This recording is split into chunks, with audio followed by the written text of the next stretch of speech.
ഹരേ കൃഷ്ണ. പ്രിയപ്പെട്ട എല്ലാവർക്കും എൻ്റെ വിനീതമായ പ്രണാമം. ശ്രീ ചൈതന്യ ചരിതാമൃതം ആദിലീല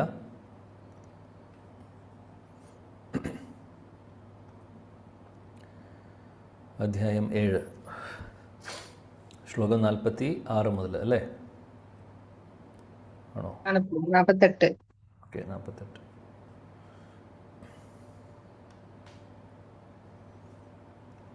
ശരി.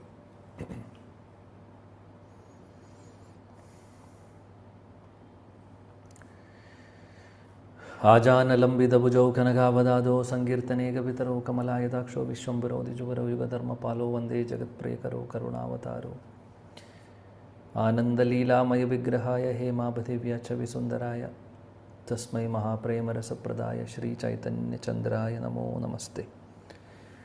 ഹരേ കൃഷ്ണ. പ്രിയപ്പെട്ട എല്ലാ ഭക്തർക്കും ഒരിക്കൽ കൂടി എൻ്റെ വിനീതമായ പ്രണാമം. അധ്യായം 7 ആദിലീല നമ്മൾ പഠിച്ചു വരുന്നു. 48 ശ്ലോകം. താരേ ശിഖായില സഭ വൈഷ്ണവേരധർമ്മ ഭാഗവത ആദിശാസ്ത്രേര യത ഗൂഢമർമ്മ. വായിക്കൂ. ഹരേ കൃഷ്ണ പ്രഭു. താന്ത്രേ ശിഖായില സഭ വൈഷ്ണവേര ധർമ്മ ഭഗവതാദിശാസ്ത്രേര യഥ ഗൂഢമർമ്മ. വിവർത്തനം ഭാവാർത്ഥം ബൈ ശ്രീ വെങ്കി സഭചരണാരവിന്ദ ഭക്തി വേദാന്ത സ്വാമി ശ്രീല പ്രഭുപാദ് കി ജയ്. നിഗൂഢങ്ങളായ നിർദ്ദേശങ്ങൾ വെളിപ്പെടുത്തുന്ന ശ്രീമദ് ഭാഗവതം പോലുള്ള ശാസ്ത്രങ്ങളുടെ അടിസ്ഥാനത്തിൽ ശ്രീ ചൈതന്യ മഹാപ്രഭു സനാതന ഗോസ്വാമിക്ക് ഒരു വൈഷ്ണവ ഭക്തന്റെ എല്ലാ ദൈനംദിന പ്രവർത്തനങ്ങളെയും സംബന്ധിച്ച ഉപദേശങ്ങൾ നൽകി. ഭാവാർത്ഥം: ഗുരുശിഷ്യ പരമ്പര സമ്പ്രദായം അനുസരിച്ചുള്ള ആത്മീയ ഗുരുവിന്റെ നിർദ്ദേശങ്ങൾ വേദശാസ്ത്രങ്ങളെയും അടിസ്ഥാനമാക്കിയുള്ളവയായിരിക്കണം. പരമ്പരയിലുള്ള ആചാര്യനെ തന്റേതായ ആചാരമാർഗങ്ങൾ കെട്ടിച്ചമയ്ക്കുവാനാകില്ല.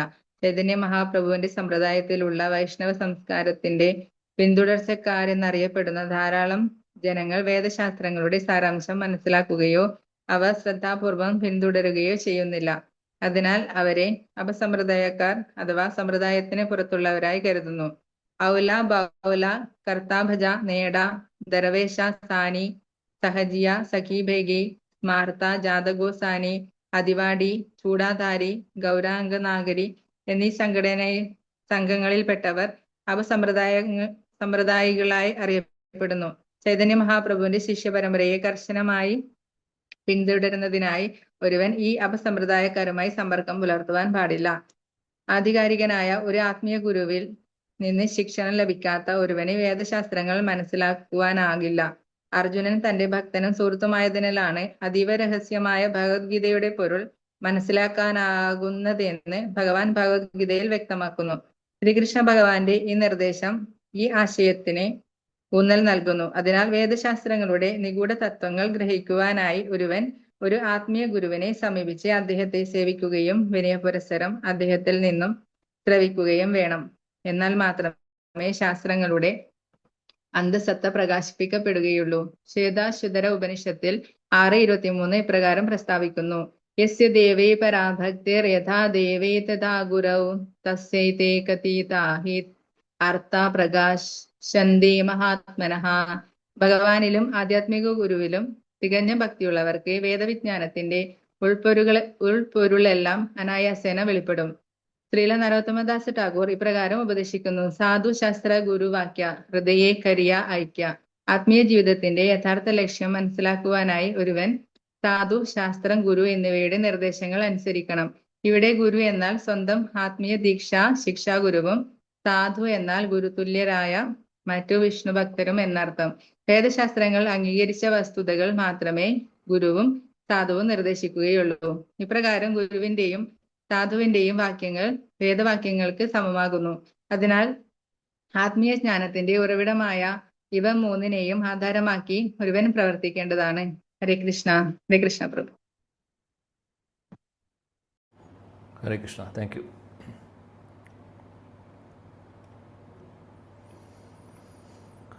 ഇവിടെ നമ്മൾ കണ്ടിരുന്നു കഴിഞ്ഞ ക്ലാസ്സിൽ സനാതൻ ഗോസ്വാമി തപൻ മിശ്രയുടെ വീട്ടിൽ വന്നിരിക്കുന്നു. മഹാപ്രഭു അവിടെയുണ്ട്, ചന്ദ്രശേഖറുണ്ട്. തപൻ മിശ്ര ആരാണ്? ശില രഘുനാഥ് ഭട്ട് ഗോസ്വാമിയുടെ അച്ഛൻ. അദ്ദേഹത്തെക്കുറിച്ച് നമ്മൾ കഴിഞ്ഞ ക്ലാസ്സിൽ ചർച്ച ചെയ്തിരുന്നു. ചൈതന്യ മഹാപ്രഭു അവിടെ വാരാണസിയിലുണ്ടായിരുന്നു. ആ സമയത്താണ് വാരാണസിയിലാണ് ഈ ഒരു കണ്ടുമുട്ടലുണ്ടാവുന്നത്. തപൻ മിശ്രയുടെ വീട്ടിൽ വെച്ച്. എങ്ങനെയാണ് സനാതൻ ഗോസ്വാമി അവിടെ വരുന്നത് എന്നുള്ളതൊക്കെ നമ്മൾ കഴിഞ്ഞ ക്ലാസ്സിൽ ചർച്ച ചെയ്തിരുന്നു. സനാതൻ ഗോസ്വാമിക്ക് 2 മാസമാണ് ചൈതന്യ മഹാപ്രഭു ശിക്ഷണം കൊടുക്കുന്നത്. സനാതൻ ശിക്ഷ വളരെ ഇമ്പോർട്ടൻ്റ് ആയിട്ടുള്ളൊരു സെക്ഷൻ നമ്മൾ മധ്യലീലയിൽ പഠിക്കും. മധ്യലീലയിൽ ഒരു ഭാഗത്ത് സനാതൻ ഗോസ്വാമിക്ക് പറഞ്ഞു കൊടുക്കുന്ന കാര്യങ്ങൾ, നിർദ്ദേശങ്ങളെല്ലാം നമ്മൾ ഇനി മധ്യലീല പഠിക്കുമ്പോൾ അവിടെ വരുന്നതാണ്. ഇവിടെ ജസ്റ്റ് ഒന്ന് പറയുന്നേ ഉള്ളൂ, ഇങ്ങനെ 2 മാസം സനാതൻ ഗോസ്വാമിക്ക് ശിക്ഷണം കൊടുത്തു എന്നുള്ളത് ചൈതന്യ മഹാപ്രഭു. ഭക്തിയുത സേവനങ്ങളുടെ A തൊട്ട് Z വരെ എല്ലാം പറഞ്ഞു കൊടുത്തു. സനാതൻ ഗോസ്വാമി വരിഷ്ഠനായിട്ടുള്ള ഭക്തനാണ്. എന്നാലും ഇവിടെ എന്താണ് ഇതിൽ നിന്ന് സൂചിപ്പിക്കുന്നത്? ഗുരു സാധു ശാസ്ത്രം എന്ന് പറയുന്നത് നമ്മൾ ജനിച്ച കുടുംബത്തിൽ നമ്മൾ നല്ലൊരു ഡിവോട്ടി ഭക്തരുടെ ഫാമിലിയിലായിരിക്കാം ജനിച്ചിട്ടുള്ളത്, അല്ലെങ്കിൽ ബ്രാഹ്മണനായിരിക്കാം, ക്വാളിഫൈഡ് ആയിട്ടുള്ള ആളുകളായിരിക്കാം. സനാതൻ ഗോസ്വാമി, രൂപ ഗോസ്വാമിയൊക്കെ ക്വാളിഫൈഡ് ആയിട്ടുള്ള ആളുകളാണ്. മഹാപ്രഭുവിൻ്റെ കൃപയും കൂടെ കിട്ടുമ്പോൾ അവർ ഒന്നും കൂടെയല്ല, അവർ ശരിക്കും എന്താ പറയുക, ജ്വലിക്കുന്നു. അത്രമാത്രം അനുഗ്രഹമാണ് ചൈതന്യ മഹാപ്രഭുവിൽ നിന്ന് കിട്ടുന്നത്. ഇപ്പോൾ സനാതൻ ഗോസ്വാമി, രൂപ ഗോസ്വാമി അവരുടെ ഏത് കുലത്തിൽ ജനിച്ചു, അല്ലെങ്കിൽ അവർ എത്രമാത്രം വരിഷ്ഠരാണ് എന്നുള്ളതൊന്നും ഇവിടെ പ്രസക്തിയിൽ വരുന്നില്ല. കാര്യം സനാതൻ ഗോസ്വാമിയും രൂപ ഗോസ്വാമി മഹാപ്രഭുവിനെ കണ്ടുമുട്ടുന്ന സമയത്ത് തന്നെ സനാതൻ ഗോസ്വാമി അവർ ചോദിക്കുന്നുണ്ടായിരുന്ന ഇതാണ്, എന്താണ് ഞാൻ ചെയ്യേണ്ടത്, ഞങ്ങൾ ആരാണ്, എന്തുകൊണ്ട് നമ്മളിവിടെ ഉണ്ട്, കെ ആമി കെ അമാർ താപ്പേ ജാട്ടെ താപത്രായ്, എന്തുകൊണ്ടാണ് ഈ ലോകത്തിൽ പ്രശ്നങ്ങളുള്ളത്, അങ്ങനെ ബേസിക് ആയിട്ടുള്ള ഫിലോസഫിക്കൽ ചോദ്യങ്ങൾ, നമ്മൾ ഭഗവത്ഗീതയിലെ തത്വങ്ങളൊക്കെ ഒന്നും അറിയാത്ത ഒരാൾ ചോദിക്കുന്ന രീതിയിലാണ് സനാതൻ ഗോസ്വാമി മഹാപ്രഭുവിനോട് ചോദിക്കുന്നത്. മഹാപ്രഭു അവിടെ കുറച്ച് പറഞ്ഞ് അവസാനിപ്പിക്കുന്നു. എന്നിട്ട് പറയുന്നു, നിങ്ങളുടെ വിനയം എൻ്റെ ഹൃദയത്തെ അലിയിക്കുന്നു. അതുകൊണ്ട് ഇത്രയും വിനയം പാടില്ല. അത്രമാത്രം വിനയമാണ് സനാതൻ ഗോസ്വാമിമാർ കാണിച്ചിരുന്നത്. അത് ഹൃദയത്തിൽ നിന്ന് വരുന്ന വിനയമാണ്. അങ്ങനെ മുന്നോട്ട് പിന്നീട് അവർ കാണുന്നത് പിന്നീട് ഇവിടെയാണ്. സനാതൻ ഗോസ്വാമി റിട്ടയർ ചെയ്ത് വരുന്നു, രൂപ ഗോസ്വാമി റിട്ടയർ ആയി വരുന്നു. നമ്മൾ പറഞ്ഞിരുന്നു സനാതൻ ഗോസ്വാമിക്ക് 2 മാസം ശിക്ഷണം കിട്ടുന്നു, രൂപ ഗോസ്വാമിക്ക് 10 ദിവസമാണ് കിട്ടുന്നത്. ആ സമയത്ത് പറഞ്ഞു കൊടുക്കേണ്ടതെല്ലാം പറഞ്ഞു കൊടുക്കുന്നു. ഇവിടെ നമ്മൾ ഈ ഒരു ശ്ലോകത്തിൽ കാണുന്നു, പരമ്പരാ സിസ്റ്റത്തിൽ നിന്ന് തന്നെ ആയിരിക്കണം നമ്മൾ, ഈ പരമ്പരയിൽ നിന്നായിരിക്കണം, ഗുരുശിഷ്യ പരമ്പരയിൽ നിന്നായിരിക്കണം ഭക്തിയുത സേവനങ്ങൾ പഠിക്കേണ്ടത് എന്നുള്ള ആ ഒരു വളരെ പ്രധാനപ്പെട്ട തത്വം ഇവിടെ എടുത്തു പറയുന്നു. അങ്ങനെ എവിടെ നിന്നെങ്കിലും പഠിക്കുക എന്നുള്ളതല്ല, അതിന് പ്രാപ്തരായിട്ടുള്ള അല്ലെങ്കിൽ വളരെ ക്വാളിഫൈഡ് ആയിട്ടുള്ള ഗുരുജനങ്ങളിൽ നിന്നായിരിക്കണം നമ്മൾ പഠിക്കേണ്ടത്. ആ ഗുരുവാണെങ്കിൽ ഒരു പ്രോപ്പറായിട്ടുള്ളൊരു സമ്പ്രദായത്തിലെ ഗുരുവായിരിക്കണം. അപ്പോൾ സമ്പ്രദായത്തിന് പ്രാധാന്യമുണ്ട്, അതാണ് ആദ്യത്തെ കാര്യം. രണ്ടാമത്തെ കാര്യം, ഇവിടെ സമ്പ്രദായത്തെക്കുറിച്ച് പറയുമ്പോൾ പ്രഭുപാദ് ഭാവാർത്ഥത്തിൽ പറയുന്നു, ചൈതന്യ മഹാപ്രഭുവിൻ്റെ ഈ ഒരു സമ്പ്രദായം, ഗൗഡീയ സമ്പ്രദായം വന്നതിന് ശേഷം, മഹാപ്രഭുവിൻ്റെ അവതാരത്തിന് ശേഷം അദ്ദേഹം തിരിച്ചു പോയതിന് ശേഷം ഈ ഒരു സമ്പ്രദായം മുന്നോട്ട് പോകുന്നു. അദ്ദേഹത്തിൻ്റെ ശിഷ്യരെല്ലാവരും പാർഷദരെല്ലാവരും മുന്നോട്ട് കൊണ്ടുപോകുന്നുണ്ട്. പക്ഷേ ഇടയിൽ അത് ചെറിയ ഗ്ലാനി സംഭവിക്കുന്നുണ്ട് ഈ ഒരു സമ്പ്രദായത്തിന്. ആ സമയത്ത് ഒരുപാട് അപസമ്പ്രദായങ്ങൾ വരുന്നു. അതാണ് ഇവിടെ ഈ ഭാവാർത്ഥത്തിൽ പറഞ്ഞിട്ടുള്ള ഔല ബാഹുല, ഇവിടെ പറഞ്ഞിട്ടുള്ള സഹജീയ സ്മാർത്ത, ഇങ്ങനെയുള്ള കുറേ ഗൗരംഗനാഗരി, ഇങ്ങനെ ഇതെല്ലാം അപസമ്പ്രദായങ്ങളാണ്. അപസമ്പ്രദായം എന്ന് പറഞ്ഞു കഴിഞ്ഞാൽ ശരിയായിട്ട് എന്താണോ ചൈതന്യ മഹാപ്രഭു അല്ലെങ്കിൽ എന്താണോ ഒരു സമ്പ്രദായം പഠിപ്പിക്കുന്നത് അതിൽ നിന്ന് ഡീവിയേഷൻ വരുമ്പോഴാണ് അപസമ്പ്രദായമായി വരുന്നത്. ഈ പറയുന്ന ഇവിടെ ലിസ്റ്റ് ചെയ്തിട്ടുള്ളതെല്ലാം അപസമ്പ്രദായങ്ങളായിരുന്നു. കാര്യം ഒരുപാട് ഡീവിയേഷൻ, ചൈതന്യ മഹാപ്രഭുവിൻ്റെ ഒരു ഭാവമേ അല്ലാത്ത രീതിയിലുള്ള തരത്തിലുള്ള രീതിയിലായിരുന്നു ഈ സമ്പ്രദായങ്ങളെല്ലാം മഹാപ്രഭുവിനെ ചിത്രീകരിക്കുന്നുണ്ടായിരുന്നതും മഹാപ്രഭുവിൻ്റെ ആ കാര്യങ്ങളാണ് അവർ ഫോളോ ചെയ്യുന്നുണ്ടായിരുന്നത്.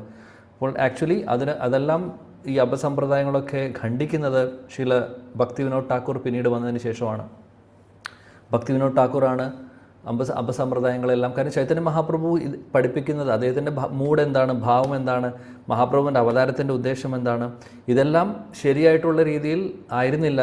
അപസമ്പ്രദായങ്ങൾ കംപ്ലീറ്റ്ലി ഡീവിയേറ്റഡ് ആയിരുന്നു. അതുകൊണ്ട് അതിനെയെല്ലാം പുനഃസ്ഥാപിക്കുന്നു, അപസമ്പ്രദായങ്ങളെ അവസാനിപ്പിക്കുന്നു.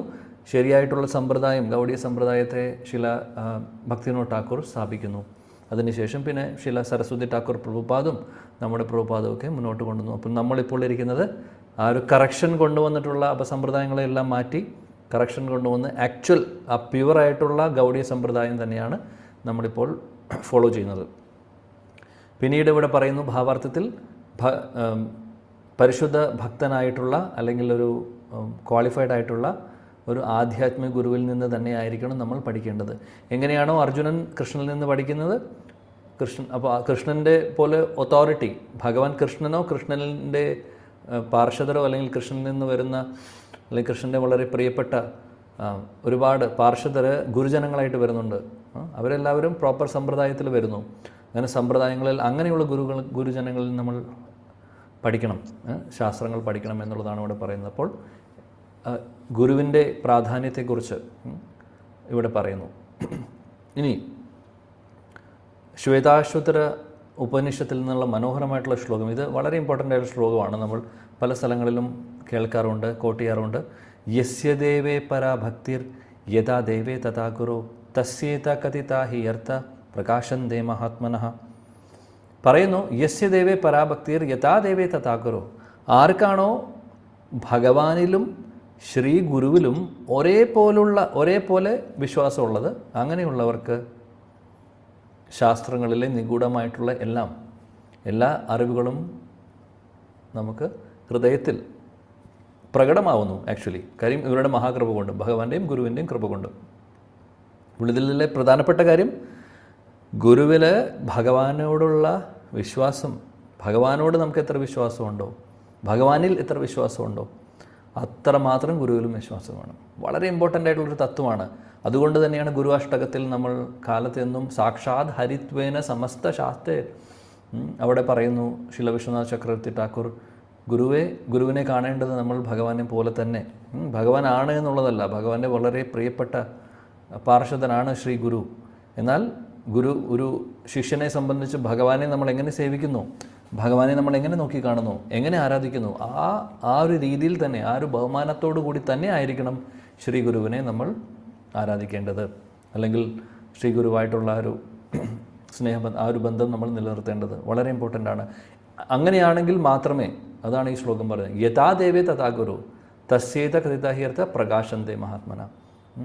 അങ്ങനെ ഗുരുവിനെയും ഭഗവാനോടും ഗുരുവിനും ഒരേപോലെ വിശ്വാസമുള്ളവർക്ക് ശരിക്കും അവരുടെ ഹൃദയത്തിലുള്ളത്, ഗുരുവിൻ്റെ ഹൃദയത്തിൽ നിന്നുള്ള എല്ലാം അറിവുകളും ആ ശിഷ്യന് പകർന്നു കൊടുക്കുന്നു. പ്രകാശന്തേ, അത് പ്രകാശന്തേ എന്ന് പറഞ്ഞാൽ അത് റിവീലാവുന്നു, ശരിക്കും ഹൃദയത്തിൽ റിവീലാവുന്നു. വിശ്വാസമില്ലെങ്കിലോ, ഗുരുവിൽ വിശ്വാസമില്ലെങ്കിൽ ഒന്നും വരാൻ പോകുന്നില്ല. ഗുരുവിലും സമ്പ്രദായത്തിലും ഭഗവാനിലും വിശ്വാസമില്ലെങ്കിൽ ഒരു കാര്യവും നമുക്ക് മനസ്സിലാവാൻ പോകുന്നില്ല. അപ്പോൾ ആ വിശ്വാസം വളരെ ഇമ്പോർട്ടൻ്റ് ആണ്. അതുകൊണ്ട് ദീക്ഷ എടുക്കുക എന്ന് പറയുന്നത് അങ്ങനെ ഒരു ചെറിയൊരു കാര്യമല്ല, അത് വലിയൊരു സംഭവമാണ്. അപ്പോൾ അങ്ങനെ നമ്മൾ ദീക്ഷ സ്വീകരിക്കുന്നുണ്ടെങ്കിൽ ആ ഗുരുവിൽ അത്രമാത്രം നമുക്ക് വിശ്വാസം വേണം. വിശ്വാസം എന്താണ്? ഇദ്ദേഹം പരിശുദ്ധ ഭക്തനാണ്, ഇദ്ദേഹം പറയുന്നത് ഭഗവാൻ പറയുന്ന കാര്യങ്ങൾ തന്നെ, അല്ലെങ്കിൽ ഭഗവാൻ പറയുന്നത് പോലെ തന്നെയാണ് എനിക്ക്. പിന്നെ ഒരു വിശ്വാസം കൂടെ, ഗുരു പൂർണ്ണമായിട്ടും അല്ലെങ്കിൽ എന്നെ ആധ്യാത്മിക ലോകത്തിലേക്ക് എത്തിക്കുവാൻ ഗുരുവിന് സാധിക്കുമെന്നുള്ള വിശ്വാസം കൂടെ വേണം. ഒരിക്കലും സംശയിക്കരുതോ, ഇദ്ദേഹത്തിന് സാധിക്കുമോ, അങ്ങനെ സാധിക്കുമോ എന്നുള്ള ചോദ്യം ഉള്ളിൽ വരുന്നുണ്ടെങ്കിൽ ഗുരുവിൽ വിശ്വാസമില്ല എന്നുള്ളതാണ്. അപ്പോൾ ഇതെല്ലാം ഇമ്പോർട്ടൻ്റ് ആണ്, വളരെ ഇമ്പോർട്ടൻ്റ് ആയിട്ടുള്ള കാര്യമാണ്. നമ്മുടെ ഗുരുവിൽ നമുക്ക് പൂർണ്ണമായിട്ടും വിശ്വാസം വേണമെന്നുള്ളത്.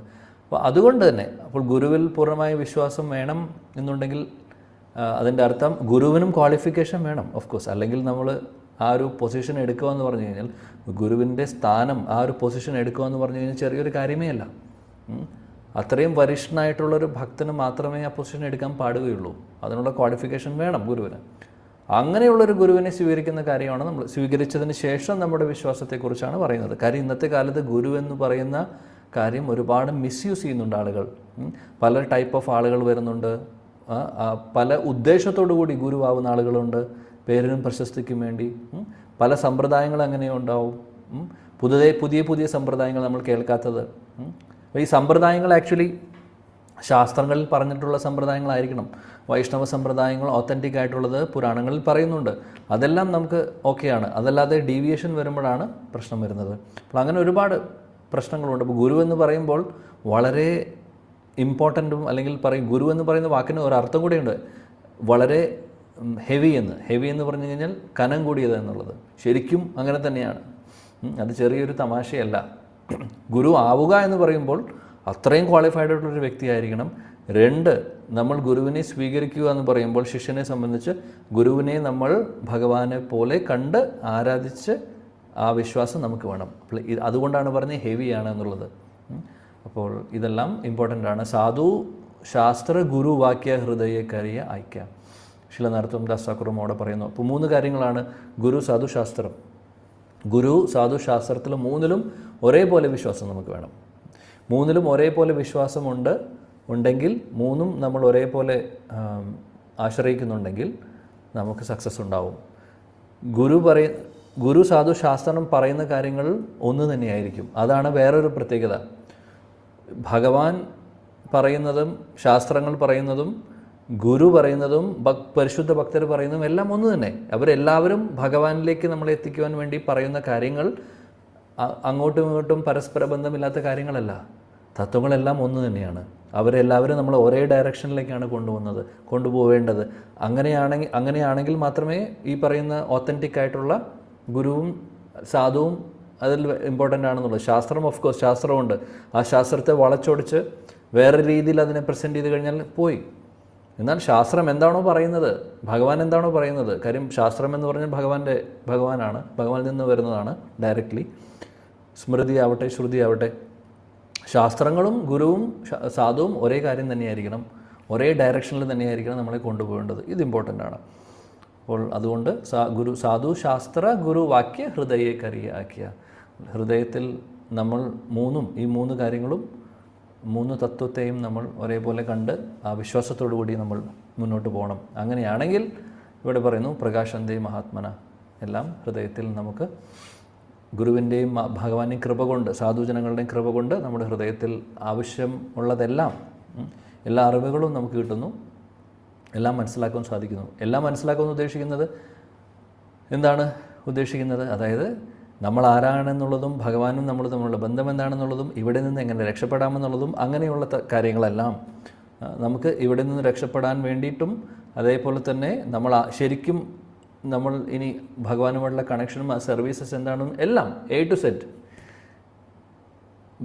ഭക്തിയിലുള്ള A തൊട്ട് Z വരെ എല്ലാം, അതായത് എല്ലാ കാര്യങ്ങളും അറിയേണ്ടതായിട്ടുള്ള എല്ലാ കാര്യങ്ങളും അറിയുവാൻ നമുക്ക് സാധിക്കുന്നു. അതാണ് ഇവിടെ പറയുന്നത്.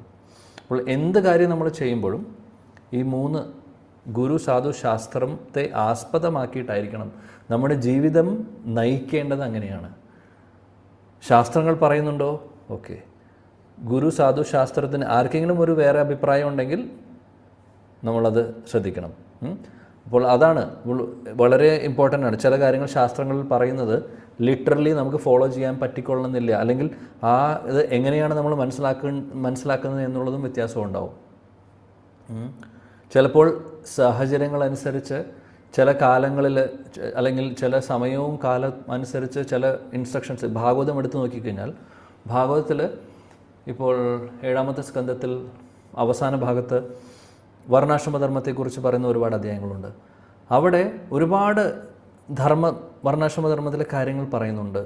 യജ്ഞങ്ങൾ ചെയ്യുന്ന കാര്യം, ഒരുപാട് കാര്യങ്ങൾ പറയുന്നുണ്ട് അവിടെ. അപ്പോൾ അതിൽ കുറേ കാര്യങ്ങൾ നമുക്ക് ഇപ്പോഴത്തെ ഒരു അവസ്ഥയിൽ റിലവൻ്റ് ആയിട്ട് ചെയ്യാൻ പറ്റുന്ന കാര്യങ്ങളല്ല. അപ്പോൾ സമയത്തിനും ആ സാഹചര്യത്തിനും ഒക്കെ ടൈം പ്ലേസ് സർക്കംസ്റ്റൻസ് വളരെ ഇമ്പോർട്ടൻ്റ് ആയിട്ടുള്ളൊരു കാര്യമാണ്. ഇത് നമുക്ക് ശാസ്ത്രം മാത്രം പഠിക്കുമ്പോൾ അപ്പോൾ അതിലുള്ള കാര്യങ്ങൾ ആചരിക്കാൻ നമുക്ക് പറ്റുന്നില്ല എന്നുള്ളൊരു ഫീലിംഗ് വരും, അല്ലെങ്കിൽ പറ്റാത്ത ഒരുപാട് കാര്യങ്ങളും പറയുന്നുണ്ട്. ഇന്നത്തെ കാലത്ത് കലിയുഗത്തിൽ ചെയ്യാൻ പറ്റാത്ത കാര്യങ്ങളൊക്കെ ഉണ്ടാവും. അപ്പോൾ അതുകൊണ്ടാണ് നമുക്ക് പ്രോപ്പറായിട്ട് ഗുരുവും സാധുവും വേണം. അപ്പോൾ അവരാണ് ഗൈഡ് ചെയ്യുന്നത്. എന്തൊക്കെയാണ് നമ്മൾ ചെയ്യേണ്ടത്, ചെയ്യാൻ പറ്റുന്ന കാര്യങ്ങൾ എന്തൊക്കെയാണ്, ചെയ്യേണ്ടത് കാര്യങ്ങൾ എന്തൊക്കെയാണ്. ആ പ്രോപ്പർ ഗൈഡൻസിന് വേണ്ടി നമുക്ക് ഗുരുവും സാധുവും ഗുരുവും അത്യാവശ്യമാണ്. ശാസ്ത്രം മാത്രം ഉണ്ടായതുകൊണ്ട് കാര്യമില്ല. അതുകൊണ്ടാണ് പറയുന്നത്, അല്ലെങ്കിൽ 3 പേരും ഇവിടെയും ആ ഒരു അപ്രൂവൽ ഉണ്ടെങ്കിൽ നമുക്ക് മുന്നോട്ട് പോകാം. അതുകൊണ്ട് എപ്പോഴും നമ്മൾ ശ്രദ്ധിക്കണം. നമ്മൾ ചെയ്യുന്ന കാര്യം, തീരുമാനങ്ങൾ എടുക്കുകയാണെങ്കിലും അല്ലെങ്കിൽ എന്ത് പ്രധാനപ്പെട്ട കാര്യങ്ങളാവട്ടെ, അതെല്ലാം ശാസ്ത്രങ്ങളിൽ പറയുന്ന കാര്യങ്ങൾ, അതായത് ഇൻ ലൈൻ വിത്ത് ശാസ്ത്രമാണോ എന്നുള്ളത് നമ്മൾ ശ്രദ്ധിക്കേണ്ടതാണ്. ശാസ്ത്രവിരുദ്ധമായിട്ടുള്ള കാര്യങ്ങളാണെങ്കിൽ ചെയ്യാൻ പാടില്ല. 2 ഗുരുവിൻ്റെ അല്ലെങ്കിൽ വരിഷ്ഠരായിട്ടുള്ള ഭക്തരുടെയും അവരുടെ ഒരു ഗൈഡൻസും നമുക്ക് ആവശ്യമാണ്, തീർച്ചയായിട്ടും ആവശ്യമാണ്. വളരെ പ്രത്യേകിച്ചും പ്രധാനപ്പെട്ട ഒരുപാട് തീരുമാനങ്ങളൊക്കെ എടുക്കുന്ന സമയത്ത് നമ്മൾ ഡിസ്കസ് ചെയ്യണം. അപ്പോൾ ദീക്ഷാഗുരുവിൻ്റെ ഒരു പ്രാധാന്യം, ദീക്ഷാഗുരു, ശിക്ഷാഗുരു, 2 ഗുരുവിനെ നമുക്ക് ദീക്ഷാഗുരു, ശിക്ഷാഗുരു എന്ന് പറയാം. ദീക്ഷാഗുരുവും ശിക്ഷാഗുരുവും തമ്മിൽ വ്യത്യാസം എന്താണ്? എല്ലാവരും IDC പോയി പഠിച്ചിട്ടുള്ളവർക്കൊക്കെ അറിയുന്നുണ്ടാവും. ശിക്ഷാഗുരുവിന് ഒരുപാട് റോളുണ്ട് നമ്മുടെ ലൈഫിൽ. ദീക്ഷാഗുരു, ഓഫ് കോഴ്സ് ദീക്ഷാഗുരുവാണ് നമ്മളെ പരമ്പരയിലേക്ക് എന്താ പറയുക, ഒഫീഷ്യലി കണക്ട് ചെയ്യുന്നത്, സംശയമില്ല. അദ്ദേഹമാണ് നമ്മളെ ഭഗവാനിലേക്ക് കൊണ്ടുപോകാമെന്ന് ഭഗവാന്റെ മുമ്പിൽ അദ്ദേഹം ഒരു വ്രതമെടുക്കുന്നുണ്ട്, നമ്മളെ കൊണ്ടുപോകുന്നുള്ളത്. അപ്പോൾ ദീക്ഷാഗുരു ചെയ്യുന്നത് അങ്ങനെയാണ്. അങ്ങനെ നമ്മളെ പ്രോപ്പർലി കണക്ട് ചെയ്യുന്നു പരമ്പരയിലേക്ക് ഒഫീഷ്യലി. ശിക്ഷാഗുരുവിൻ്റെ റോൾ എന്താണ്? ദീക്ഷാഗുരു പറയുന്ന അതേ കാര്യങ്ങൾ തന്നെ നമ്മളെ ദീക്ഷാഗുരുവിലേക്ക് കൂടുതൽ അടുപ്പിക്കുക, കൂട്ടത്തിൽ പരമ്പരയിലേക്ക് കൂടുതൽ നമ്മളെ അടുപ്പിച്ചുകൊണ്ട്, അതും ആക്ച്വലി നമ്മളെ കൊണ്ടുവന്നത് ശിക്ഷാഗുരുവിൻ്റെ റോളും ഭഗവാന്റെ അടുത്തേക്ക് നമ്മളെ എത്തിക്കാൻ വേണ്ടിയിട്ട് തന്നെയാണ് അദ്ദേഹം ചെയ്യുന്നത്. ദീക്ഷാഗുരു പറയുന്ന കാര്യങ്ങൾ തന്നെയായിരിക്കണം ശിക്ഷാഗുരുവും പറയേണ്ടത്. 2 പേരും നമ്മളുടെ മിസ്മാച്ച് വന്നു കഴിഞ്ഞാൽ അവിടെ പ്രശ്നമാണ്. അതുകൊണ്ട് ശിക്ഷാഗുരുവിനെ സെലക്ട് ചെയ്യുന്നതും വളരെ ഇമ്പോർട്ടൻ്റ് ആണ്. അതും ശിക്ഷാഗുരു എന്ന് പറഞ്ഞു കഴിഞ്ഞാൽ ശരിക്കും പറയുകയാണെങ്കിൽ അതിലും പല ലെവലുകളുണ്ട്. ശരിക്കും പറയുകയാണെങ്കിൽ ശാസ്ത്രപ്രകാരം ശിക്ഷാഗുരുവും ദീക്ഷാഗുരുവിനെ പോലെ തന്നെ നമ്മൾ കാണണമെന്നാണ് പറയുക. ഭഗവാന്റെ മാനിഫെസ്റ്റേഷൻ തന്നെയാണ് ശിക്ഷാഗുരു എന്ന് പറയുന്നുണ്ട്.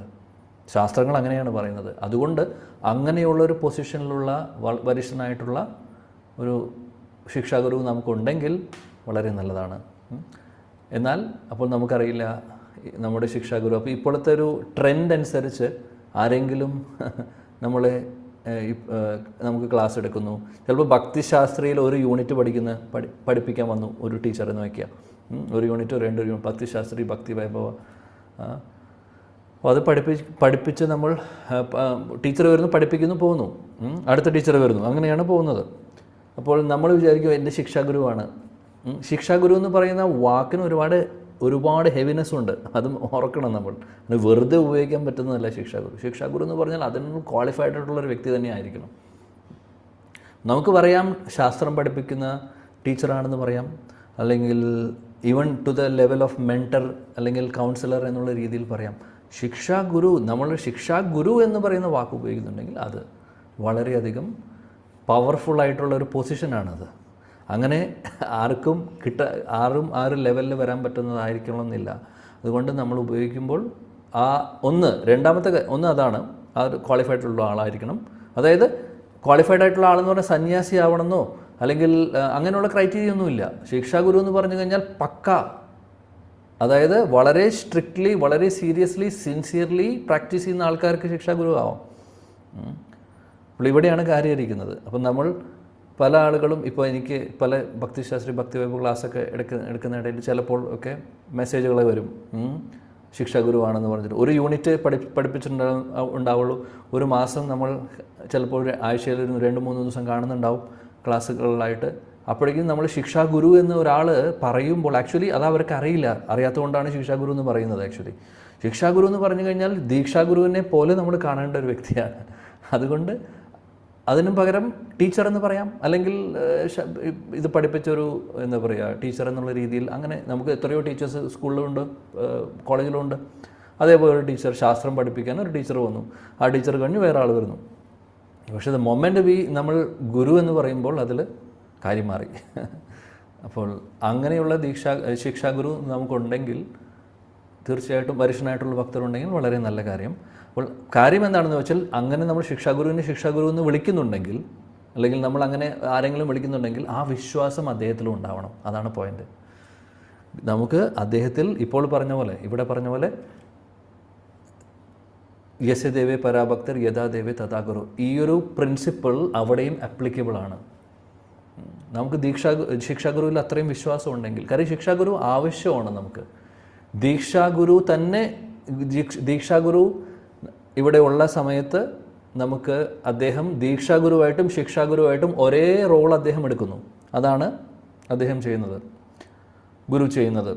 ഗുരു ഉള്ള സമയത്ത്. എന്നാൽ അതൊരു കാര്യം. അപ്പോൾ നമ്മുടെ ദീക്ഷാഗുരു ശിക്ഷാഗുരുവും കൂടിയാണ്, രണ്ടുമാണ്. എന്നാൽ കൂട്ടത്തിൽ വേറൊരു ശിക്ഷാഗുരു കൂടെ നമുക്ക് ആവശ്യമുണ്ട്. കാര്യം എന്താണെന്ന് വെച്ചാൽ ഡേ ടു ഡേ നമ്മുടെ സാധന, ഡേ ടു ഡേ ഗൈഡൻസും ആ സപ്പോർട്ടിനും നമുക്ക് ഡെഫിനറ്റ്ലി മോണിറ്റർ ചെയ്യാനും നമ്മളെ ഗൈഡ് ചെയ്യാനും ഒരാൾ വേണം. ഒരു സംശയവും വേണ്ട കാര്യത്തിൽ. അപ്പോൾ ശിക്ഷാഗുരുവിൻ്റെ ഒരു പ്രാധാന്യം വളരെ ഇമ്പോർട്ടൻ്റ് ആണ് ലൈഫിൽ. ഒരു ഡൗട്ടും വേണ്ട കാര്യത്തിൽ. കാര്യം ഡേ ടു ഡേ നമ്മൾ ദീക്ഷാഗുരുവായിട്ട് കണക്ഷൻ ഉണ്ടാവില്ല. അദ്ദേഹത്തിൻ്റെ ക്ലാസ്സുകളും കേൾക്കുന്നുണ്ടാവും, പലതും ഉണ്ടാവും. കണക്ഷൻ എന്ന് പറഞ്ഞു കഴിഞ്ഞാൽ അതായത് നമ്മുടെ സാധന പ്രോപ്പർലി മോണിറ്റർ. ബിക്കോസ് നമ്മളാരും പരിശുദ്ധരല്ല. നമുക്ക് പ്രോപ്പർലി ഒരാൾ നമ്മുടെ കൂടെ നിന്ന് നമ്മളെ ശരിക്കും മോണിറ്റർ ചെയ്ത് കറക്റ്റ് ചെയ്ത് എന്തൊക്കെയാണ് എല്ലാം നോക്കാൻ ഒരാൾ വേണം. അപ്പോൾ അതുകൊണ്ട് നമ്മുടെ ലൈഫിലൊരു നല്ലൊരു ശിക്ഷാഗുരു വരുന്നുണ്ടെങ്കിൽ, നല്ലൊരു കൗൺസിലറോ മെൻറ്ററോ വരുന്നുണ്ടെങ്കിൽ, അത് ഒരു കാര്യം മനസ്സിലാക്കുക, ഭഗവാന്റെയും നമ്മുടെ ദീക്ഷാഗുരുവിൻ്റെയും മഹാകൃപയാണത്. ഒരു സംശയവും വേണ്ട ഈ കാര്യത്തിൽ. അവരുടെ കൃപ കൊണ്ടാണ് നമുക്ക് നല്ല ഒരു മെൻറ്ററിനെയോ അല്ലെങ്കിൽ ശിക്ഷാഗുരുവിനെ കിട്ടുന്നത്. അവരുടെ സാങ്ഷൻ. കാര്യം നമ്മൾ സാങ്ഷൻ ചോദിക്കുക എന്ന് പറഞ്ഞാൽ ഗുരുവിനോട് ചോദിക്കുക, ഫോർമലി ചോദിക്കുക, അല്ലെങ്കിൽ ഗുരു പറയുക നാളെ മുതൽ ഇദ്ദേഹമാണ് ശിക്ഷാഗുരു, അങ്ങനെ പറഞ്ഞാൽ ബെസ്റ്റ്. ഇനി അതല്ലെങ്കിൽ നമ്മുടെ ഇതെല്ലാം കാര്യം നമ്മളും ദീക്ഷാഗുരുവും നമ്മളുടെ കണക്ഷൻ ആത്മീയ തലത്തിലുള്ള കണക്ഷനാണ്. അത് വെറുതെ ഒരു നോർമൽ ഒരു കണക്ഷൻ അല്ല. അപ്പോൾ അദ്ദേഹം നമ്മളെ കാണുന്നുണ്ടോ കാണുന്നില്ലേ, കൂടെയുണ്ടോ കൂടെയില്ലേ എന്നുള്ളതും ഒന്നും വിഷയമല്ല. അദ്ദേഹത്തിന് എല്ലാം അറിയാം. 50,000 ഡിസൈപ്പിൾസ് ഉണ്ടെങ്കിലും 50,000 ഡിസൈപ്പിൾസ് എങ്ങനെയാണെന്ന് അദ്ദേഹത്തിന് അറിയാം. അറിയാത്ത കാര്യങ്ങളൊന്നുമില്ല. അദ്ദേഹത്തിൻ്റെ ഹൃദയത്തിൽ എല്ലാം വെളിപ്പെടുന്നുണ്ട്. അദ്ദേഹത്തിന് അറിയാം. അദ്ദേഹം ശിഷ്യർക്ക് വേണ്ടി പ്രാർത്ഥിക്കുന്നു, ശിഷ്യരെ ഭഗവാനോട് റിക്വസ്റ്റ് ചെയ്യുന്നു പ്യൂരിഫൈ ചെയ്യാൻ വേണ്ടി. ഇതെല്ലാം ദീക്ഷാഗുരുക്കളും ചെയ്യുന്ന കാര്യമാണ്. അപ്പോൾ പറയുന്നത് എന്താണെന്ന് വെച്ചാൽ, അപ്പോൾ നമുക്ക് ആവശ്യമുണ്ട്, ഒരു ശിക്ഷ ഗുരുവിൻ്റെ ആവശ്യമുള്ള ഒരു സാഹചര്യം വരുമ്പോൾ ദീക്ഷാഗുരു തന്നെ അതിനൊരു അറേഞ്ച്മെൻറ്റ് ചെയ്യും. നമ്മുടെ ലൈഫിൽ നല്ലൊരു മെൻറ്റർ വരും നമുക്ക്. അങ്ങനെയാണ്. അപ്പോൾ ഇതെല്ലാം ഭഗവാന്റെയും ദീക്ഷാഗുരുവിൻ്റെയും അനുഗ്രഹമാണെന്ന് മനസ്സിലാക്കുക. വേറൊരു കാര്യം കൂടെ ഉണ്ട്. ചിലപ്പോൾ നമ്മുടെ ദീക്ഷാഗുരുവിനെ കാണുന്നേക്കാൾ മുമ്പ് ശിക്ഷാഗുരു നമ്മുടെ ലൈഫിൽ വരും. അതും സംഭവിക്കാം. പലവർക്കും അങ്ങനെ സംഭവിച്ചിട്ടുണ്ട്.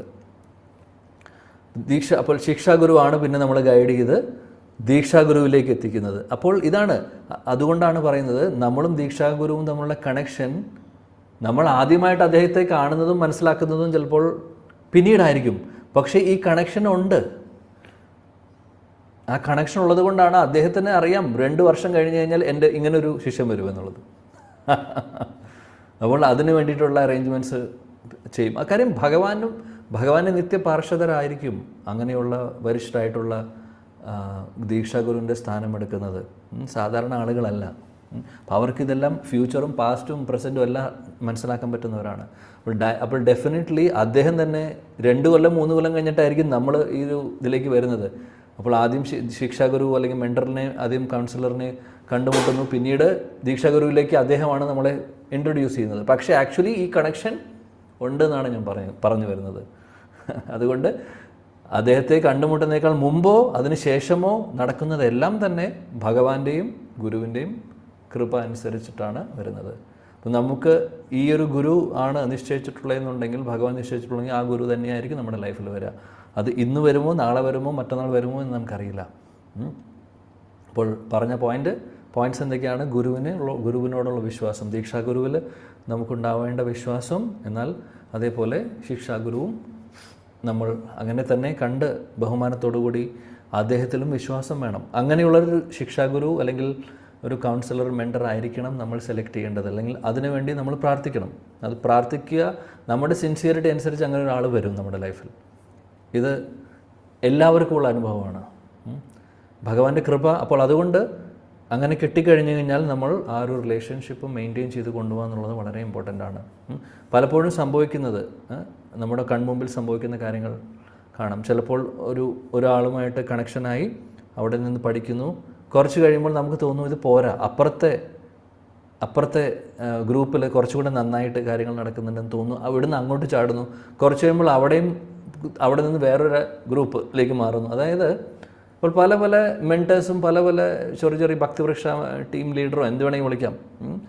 അപ്പോൾ ഒരു സ്ഥലത്ത് നിന്ന് ഒരു സ്ഥലത്തേക്ക് ഇങ്ങനെ, അതായത് അത് നമുക്ക് ഒന്നിലും ഒരു വിശ്വാസമില്ലാതെ വരുമ്പോഴാണ് ഇത് സംഭവിക്കുന്നത്. ഓക്കെ, ചിലപ്പോൾ എന്തെങ്കിലും പ്രോപ്പറായിട്ട് ശരിക്കും എന്തെങ്കിലും പ്രശ്നങ്ങളുണ്ടെങ്കിൽ ഓക്കെ, അങ്ങനെ മാറുന്നതിന് തർക്കമില്ല, അത് ചെയ്യണം, മാറണം. പക്ഷേ അല്ലാതെ ചില ആളുകൾക്ക് തോന്നും ഇതെന്താണെന്ന് വെച്ചാൽ മെച്യൂരിറ്റി കുറവാണ്, അക്കരപ്പച്ച എന്ന് പറയുന്ന പോലെ. അപ്പോൾ എവിടെയാണോ നമ്മളുള്ളത് അതിൽ ആ പ്രോപ്പറാണോ, സീരിയസ് ആയിട്ടുള്ള വ്യക്തിയാണോ, സിൻസിയർ ആയിട്ടുള്ള വ്യക്തിയാണോ. ദീക്ഷാഗുരുവിൻ്റെ കാര്യത്തിൽ പിന്നെ നമ്മൾ നോക്കേണ്ട കാര്യമില്ല, അത്രയും ക്വാളിഫൈഡ് ആയിട്ടുള്ള ആൾ തന്നെയാണ് നമുക്ക് തരുന്നത്. ശിക്ഷാഗുരുവിനെ സെലക്ട് ചെയ്യുമ്പോഴാണ്, മെൻറ്ററിനെ സെലക്ട് ചെയ്യുമ്പോഴാണ് നമ്മൾ കൂടുതൽ കാര്യം നമ്മൾ ഡേ ടു ഡേ ഇൻറ്ററാക്ഷൻ വരുന്നു ആ വ്യക്തിയായിട്ട്. അപ്പോൾ അദ്ദേഹത്തെ വിശ്വാസം, പൂർണ്ണമായിട്ടും വിശ്വാസം ഉണ്ടെങ്കിൽ ഞാൻ പറയുന്ന കാര്യം എന്താണെന്ന് വെച്ചാൽ ആ വ്യക്തിയുടെ ഹൃദയത്തിലുള്ള ഭാവം പോലും നമുക്ക് വരും. ഇത് വെറുതെ പറയുന്നല്ല. ശീല നരോത്തം ദാസ് ഠാക്കൂർ, അദ്ദേഹത്തിൻ്റെ ദീക്ഷാഗുരു ലോകനാഥ് ഗോസ്വാമിയായിരുന്നു. ശ്യാമാനന്ദ പ്രഭുവിൻ്റെ ദീക്ഷാഗുരു ഹൃദയ ചൈതന്യയായിരുന്നു. അതേപോലെ ശ്രീനിവാസ് ആചാര്യയുടെ ദീക്ഷാഗുരു ഗോപാൽ ഭട്ട് ഗോസ്വാമിയായിരുന്നു. 3 പേരുടെയും ദീക്ഷാഗുരുക്കൾ മൂന്നാണ്. എന്നാൽ ഇവരുടെ 3 ദീക്ഷാഗുരുക്കളും കൊടുത്ത ഇൻസ്ട്രക്ഷനാണ്. ആർക്ക്? ശിഷ്യർക്ക് കൊടുത്ത ഇൻസ്ട്രക്ഷനാണ്. ജീവഗോസ്വാമിയുടെ അടുത്ത് പോയി ശിക്ഷ എടുക്കാൻ പറഞ്ഞു. ജീവഗോസ്വാമിയുടെ അടുത്ത് പോയി ശിക്ഷാഗുരുവായിട്ട് അദ്ദേഹത്തെ കണ്ട് ശിക്ഷാഗുരുവായി അല്ലെങ്കിൽ ശിക്ഷാ ഡിസൈപ്പിൾസായി അംഗീകരിക്കാൻ അല്ലെങ്കിൽ സമ്മതിക്കാൻ ജീവഗോസ്വാമിയുടെ പാദങ്ങളിൽ പോയി വീണോളാൻ പറഞ്ഞു. എന്നിട്ട് ജീവഗോസ്വാമിയിൽ നിന്ന് പഠിക്കാൻ പറഞ്ഞു. അങ്ങനെ ഇവർ 3 പേരും ശീല ജീവഗോസ്വാമിയുടെ അടുത്താണ് പോകുന്നത്. ജീവഗോസ്വാമിയാണ് അവരെ ഗൈഡ് ചെയ്യുന്നത്. കാര്യം ഈ 3 ഭക്തരും, ശ്രീനിവാസാചാര്യ, നരോത്തം ദാസ് ഠാക്കൂർ, ശ്യാമാനന്ദ പ്രഭു, ഇവരുടെ ഹൃദയത്തിൽ ഉള്ള ഭാവം ദീക്ഷാഗുരു മനസ്സിലാക്കി. ദീക്ഷാഗുരുവിന് മനസ്സിലായി പ്രോപ്പർലി ഇനി മുന്നോട്ട് ഗൈഡ് ചെയ്യേണ്ടത് വേറെ ഒരു ശിക്ഷാഗുരു ആയിരിക്കണം എന്ന് പറഞ്ഞ് കാര്യം ഇവർ 3 പേരുടെയും കാര്യം നോക്കിക്കഴിഞ്ഞാൽ 3 പേരുടെ ഉള്ളിലും ആ ഗൗഡിയ വൈഷ്ണവരുടെ ശരിക്കുമുള്ള ഒരു മഞ്ജരി ഭാവം, രാധാറാണിയുടെ പാലിദാസി എന്നുള്ള ഒരു ഭാവമാണ് ഈ 3 ഭക്തർക്കും ഉണ്ടായിരുന്നത്. എന്നാൽ ഹൃദയ ചൈതന്യ അദ്ദേഹത്തിൻ്റെ മൂഡ് കുറച്ച് വ്യത്യാസം ഉണ്ടായിരുന്നു. മൂഡ് വ്യത്യാസം എന്ന് പറഞ്ഞു കഴിഞ്ഞാൽ അദ്ദേഹത്തിൻ്റെ ഒരു ഭാവം കൂടുതലും സഖ്യഭാവത്തിലായിരുന്നു, മാധുര്യഭാവമായിരുന്നില്ല. അപ്പോൾ ഈ അതാണ് ഗുരുവിൻ്റെ ഒരു ക്വാളിറ്റിയാണ് പറയുന്നത്, ദീക്ഷാഗുരുവിൻ്റെ ക്വാളിറ്റി. ദീക്ഷാഗുരു നമ്മുടെ ശിഷ്യരിൽ ഉള്ള ഭാവം മനസ്സിലാക്കിക്കൊണ്ട് അവർക്ക് എവിടെയാണ് സ്യൂട്ടബിൾ ആവുന്നത് എന്ന് മനസ്സിലാക്കിക്കൊണ്ട് ഡയറക്റ്റ്ലി നമ്മളെ അങ്ങനെയുള്ളൊരു പ്രോപ്പറായിട്ടുള്ളൊരു ശിക്ഷാഗുരുവിലേക്ക് ഗൈഡ് ചെയ്യും ചിലപ്പോൾ. ഇതെല്ലാം സംഭവിക്കും നമ്മുടെ ലൈഫിൽ നമ്മൾ സിൻസിയർ ആണെങ്കിൽ. എല്ലാവർക്കും സംഭവിച്ചുകൊള്ളണമെന്നില്ല. കാര്യം ആ ഗുരുവായിട്ടുള്ള കണക്ഷൻ നമ്മൾ സ്ഥാപിക്കും. കണക്ഷൻ എന്ന് പറഞ്ഞാൽ എഗെയിൻ എന്നും പോയി ദീക്ഷാഗുരുവിൻ്റെ കൂടെ ഇരുന്നാൽ അങ്ങനെയല്ല, അങ്ങനെയുള്ള കണക്ഷൻ അല്ല പറയുന്നത്.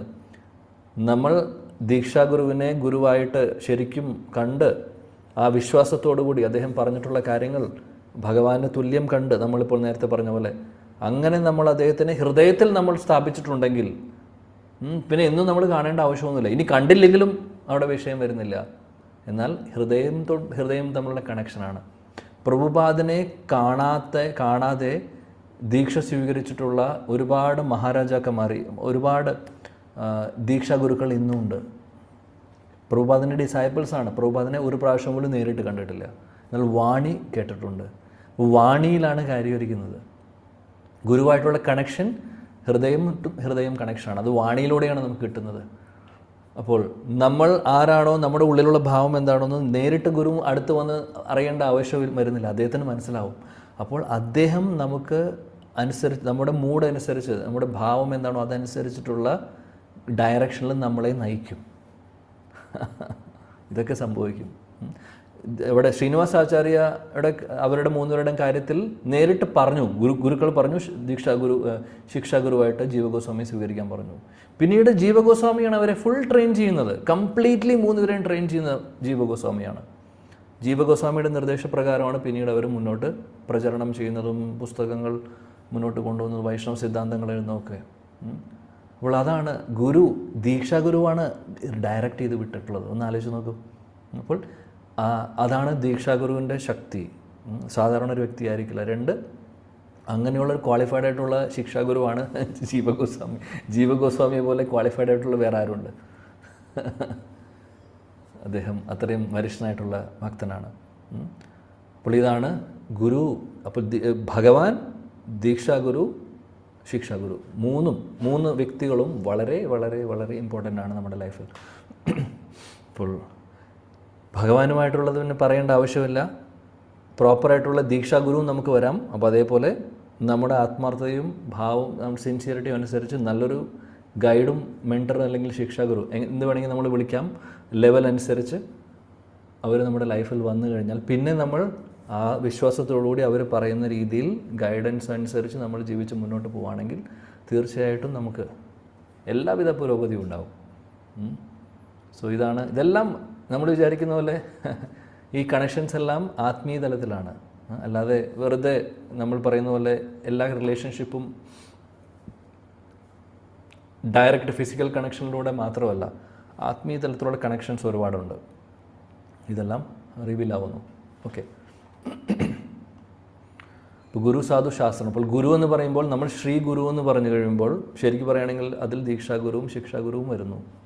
നമ്മളെപ്പോഴും ഗുരുവിന് വേണ്ടി പ്രാർത്ഥിക്കുമ്പോൾ അല്ലെങ്കിൽ ഗുരുവിൻ്റെ പാദങ്ങളിൽ നമസ്കരിക്കുമ്പോൾ ശരിക്കും പറയുകയാണെങ്കിൽ ദീക്ഷാഗുരുവും ഒത്തൻറ്റിക് ആയിട്ടുള്ള ശിക്ഷാഗുരു നമുക്കുണ്ടെങ്കിൽ അവർ രണ്ടുപേരെയും രണ്ടുപേരും ഒരേപോലെ നമ്മൾ ധ്യാനിക്കുന്നു, അവരുടെ പാദങ്ങളിൽ നമസ്കരിക്കുന്നു. ആ ഒരു ഭാവം നമുക്കുണ്ടാവണം.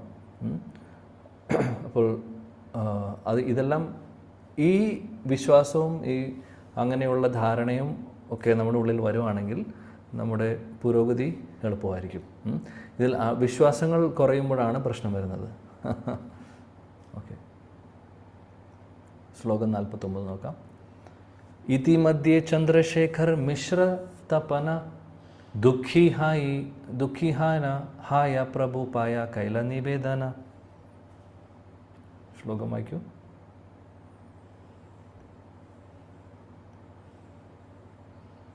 ഹരേ കൃഷ്ണ. ഹരേ കൃഷ്ണ. ശ്ലോകം 49. ഇതി മധ്യേ ചന്ദ്രശേഖര മിശ്ര തപന ദുഃഖിഹന പ്രഭുപായ കൈല നിവേദന. വിവർത്തനം ബൈ ശ്രീല പ്രഭുപാദ് കി ജയ്. ഇപ്രകാരം മഹാപ്രഭു സനാതന ഗോസ്വാമി ഉപദേശിച്ചുകൊണ്ടിരുന്ന വേളയിൽ ചന്ദ്രശേഖരനും തപനമിശ്രയും ദുഃഖിതരാവുകയും മഹാപ്രഭുവിന്റെ പാതാരവിന്ദങ്ങൾ ഒരു നിവേദനം സമർപ്പിക്കുകയും ചെയ്തു. Hare Krishna. Okay. Thank you. Chaitanya Mahaprabhu Sanatana ശിക്ഷ നടന്നുകൊണ്ടിരിക്കുക. ആ സമയത്ത് ചന്ദ്രശേഖർ തപൻ മിശ്രയ്ക്ക് എന്തോ ഒരു ചെറിയൊരു വിഷമം തോന്നുന്നുണ്ട്. അതെന്താണ് കാര്യം, അവർ ഹൃദയത്തിൽ നിന്നുള്ള തോന്നുന്ന കാര്യം ഇവിടെ പറയുന്നു. ഒരു റിക്വസ്റ്റ് പറയുകയാണ് മഹാപ്രഭുവിനോട്. എന്താ നോക്കാം. കഥേ കശുനി ബാ പ്രഭു തോമാര നിന്ദന നാ പാരി സാഹിത്യ എബേ ഛാടി ബാ ജീവന. ഹരേ കൃഷ്ണ. കഥേഗ ശുനിബ പ്രഭു തോമാര നിന്ദന നാപാരി സഹിതേ ഏബേ ഛാടി ബ ജീവന. വിവർത്തനമെന്റെ ഭാവാർത്ഥ ശ്രീല പ്രഭുപാദ് കി ജയ്. അങ്ങയുടെ വിമർശകർ അങ്ങക്കെതിരായി ഉയർത്തുന്ന നിന്ദാവാക്യങ്ങൾ എത്രത്തോളം നമുക്ക് സഹിക്കുവാനാകും? ഇത്തരം നിന്ദകൾ കേൾക്കുന്നതിനേക്കാൾ ഞങ്ങൾ ജീവൻ തന്നെ ഉപേക്ഷിക്കും. ഒരുവൻ വിഷത്തേക്കാൾ സഹിഷ്ണുതയുള്ളവനും പുല്ലിനേക്കാൾ എളിമയുള്ളവനുമായിരിക്കണമെന്നതാണ് ഒരു വൈഷ്ണവന്റെ സ്വഭാവത്തെ സംബന്ധിച്ചുള്ള മഹാപ്രഭുവിന്റെ പ്രധാനമായ ഉപദേശങ്ങളിലൊന്ന്. ത്രിനാദഭി സുനീചേന തരോരുഭി സഹിഷ്ണുന അമാനിന മാനദേന കീർത്തനീയ സദാഹരിം. ഒരുവൻ എളിമ നിറഞ്ഞ മാനസികാവസ്ഥയോടെ പുല്ലിനേക്കാൾ താണവനാണ് താനെന്ന ചിന്തയോടെ മരത്തേക്കാൾ സഹിഷ്ണുതയുള്ളവനായി ഭഗവാന്റെ ദിവ്യനാമങ്ങൾ ജപിക്കേണ്ടതാണ്. എല്ലാ വിദ്യാഭിമാനവും കൈവിട്ട് മറ്റുള്ളവർക്ക് എല്ലാ ബഹുമാനവും നൽകാൻ സന്നദ്ധനായിരിക്കണം. ഇത്തരം ഒരു മാനസികാവസ്ഥയിൽ ഒരുവനെ ഭഗവാന്റെ ദിവ്യനാമങ്ങൾ നിരന്തരം ഉരുവിടുവാനാകും. എന്നിരുന്നാലും ഈ നിർദ്ദേശത്തിന്റെ ഉപദേഷ്ടാവായ ശ്രീ ചൈതന്യ മഹാപ്രഭു ജഗായി മതായിമാരുടെ ദുഷ്പേരുമാറ്റം സഹിച്ചില്ല. അവർ നിത്യാനന്ദ പ്രഭുവിനെ പീഡിപ്പിച്ചപ്പോൾ അവിടുന്ന് ഇതിനാകുകയും അവരെ വധിക്കുവാൻ ആഗ്രഹിക്കുകയും ചെയ്തു. എന്നാൽ നിത്യാനന്ദ പ്രഭുവിന്റെ കാരുണ്യം കൊണ്ട് മാത്രം അവർ രക്ഷപ്പെടുകയുണ്ടായി. ഒരുവൻ തനിക്കെതിരായുള്ള അപമാനങ്ങളിൽ കുപിതനാകാതെ എളിമയോടെ സഹിക്കുകയും എന്നാൽ സ്വന്തം ഗുരുവിനോ മറ്റു വൈഷ്ണവർക്കോ എതിരായുള്ള നിന്ദകളിൽ അഗ്നിതുല്യം കോപിഷ്ഠനാകുകയും ചെയ്യേണ്ടതാണ്. ജഗായി മതായിമാരിൽ ഇത്തരം സാഹചര്യങ്ങൾ ഒരു വൈഷ്ണവൻ എങ്ങനെ പ്രതികരിക്കണമെന്നുള്ള പാഠം നമ്മെ പഠിപ്പിക്കുകയാണ് ശ്രീ ചൈതന്യ മഹാപ്രഭു. ഒരുവൻ വൈഷ്ണവ നിന്ദ സഹിക്കാതെ താഴെ പറയുന്നത്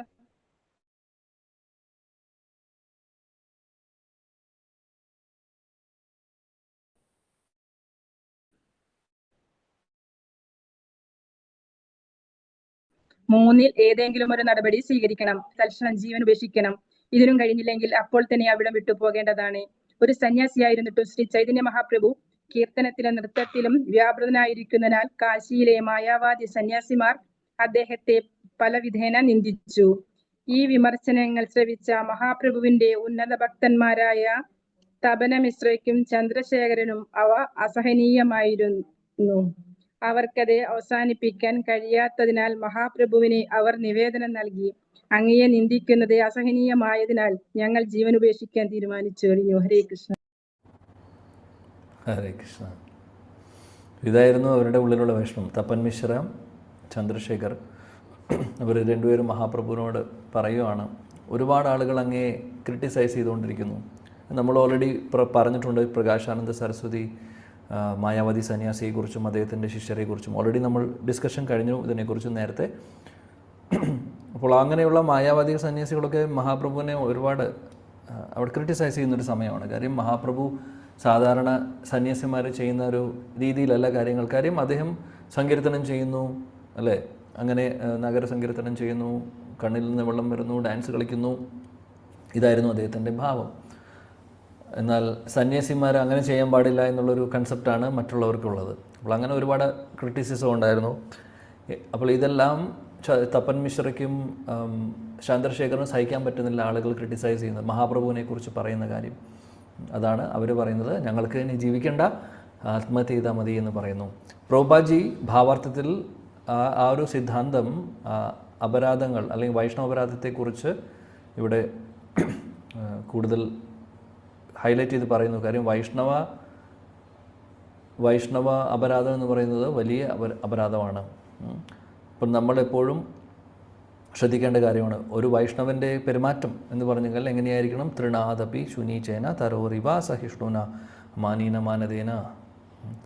4 കാര്യങ്ങളാണ് പറയുന്നത്. തൃണത്തെ പോലെ അല്ലെങ്കിൽ തൃണത്തേക്കാൾ താഴെ ഉള്ള തൃണത്തേക്കാൾ കൂടുതൽ വിനയം വേണം. തൃണം എന്ന് പറഞ്ഞാൽ പുല്ലിന് ഒരുപാട് വിനയമുണ്ട്, അല്ലേ? ആര് ചവിട്ടിയാലും പിന്നെ പുല്ല് തിരിച്ചു വരും, അല്ലെങ്കിൽ തിരിച്ച് ഒന്നും പറയുന്നില്ല, ക്ഷമിക്കുന്നു.